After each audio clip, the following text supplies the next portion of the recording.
The team we're using? 501st. Not with General Skywalker, but with Barriss as a 5th. Let's head on to this one.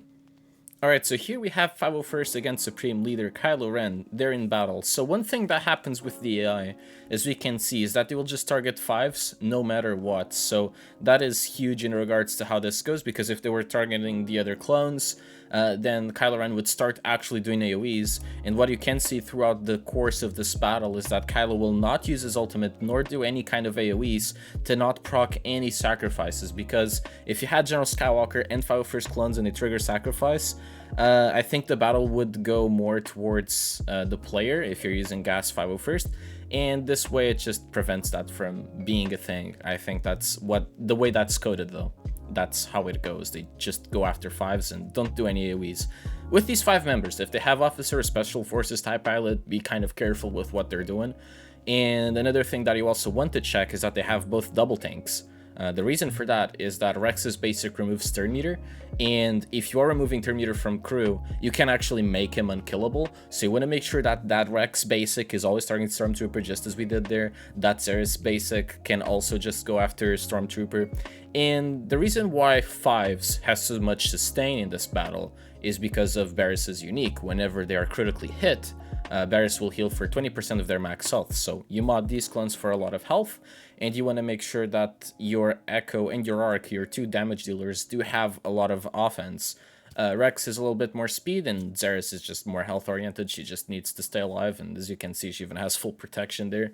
They just don't target her at all, and nor does she get countered too much, apparently. So that works out. So here we get rid of Kylo Ren and Mast, and now we just want to make sure that we clean up the rest of the team. Getting rid of crew is the first step here. As soon as you're done with them, it's a lot easier to control the rest of the team. And from here, it's just basically collecting the rest of the enemy characters. A couple of things that do happen over the course of the battle is that Hux gains advantage a lot of times, which means that his health pool does really decrease over the span of the battle. And Stormtrooper's taunt move also gives turn meter to the team, so whenever he's using that move, he's decreasing crew's max health and protection, which eventually makes your turret damage become a whole lot more significant against that crew. Of course, it really depends on how they're modded too, but eventually over the course of the battle, you'd be fine. And now this is just, you were able to kill the rest of the team, you just have to deal with Supreme Leader Kylo Ren now, and you will be fine.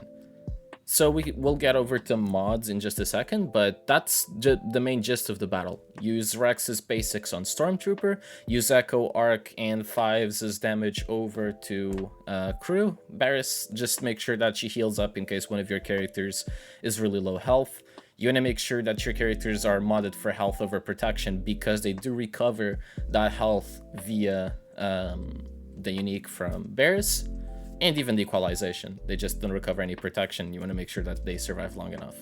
And you want your 5s to be modded for a lot of health, a lot of defense, as we'll get on to the next part.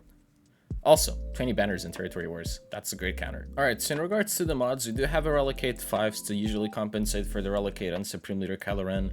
It's not mandatory, but it does make life a whole lot easier. And when we can see the health and the defense stats, you can see that this 5s is modded for 105k health, with 77.6% armor. You can go up to 95k health and have around 80% armor. That also works pretty well. That's kind of the main stats you're trying to focus on. In this situation, I have a defense set, and I have only 1 defense primary. You could rock 2 defense primaries, but it really depends on what kind of mods you have that you're able to use on 5s. They're really crucial mods. Rex is actually not really well modded. He's very low health and also has protection over health, but in an ideal scenario where you could rock that kind of mods, you would put Rex a little bit healthier than this, and you would also make him faster, depending on what kind of priorities you need over on this team. It also has this tenacity cross that isn't too necessary. All of these primaries aren't ideal, but they still worked out, as you could tell. Our Trooper is actually super slow because the emphasis on the offense is really necessary, and so Relic 6 is at 11.2k physical offense. This would be a lot higher at Relic 7 and even higher at Relic 8. You don't need to, but you want to make sure that the offense would be as high as this. at least 11k offense will help you go through that Kylo Ren Unmasked. And when we look at Echo, it's more of the same thing, where he does have a crit damage triangle, a little bit of special offense, not too much, to be fair. You could have him with a whole lot more damage than what I currently have. So this means that I'm not even using the best mods that I could possibly use, but it just gives you the idea of what was actually used and what can actually make it more reliable. Zarriss over here is 115k health, has some speed, but doesn't really matter. Really what matters on Zarriss is just the health. Make sure that she's alive, make sure that she can use this move whenever necessary, and she'll do fine, which is the way this should go. So yeah, if you guys enjoyed this video, I'll make sure to make more content like this. So yeah, if you want to, you can always subscribe, you can always like, it always helps out the channel, so that would be greatly appreciated. And that will be it for today, and see you soon.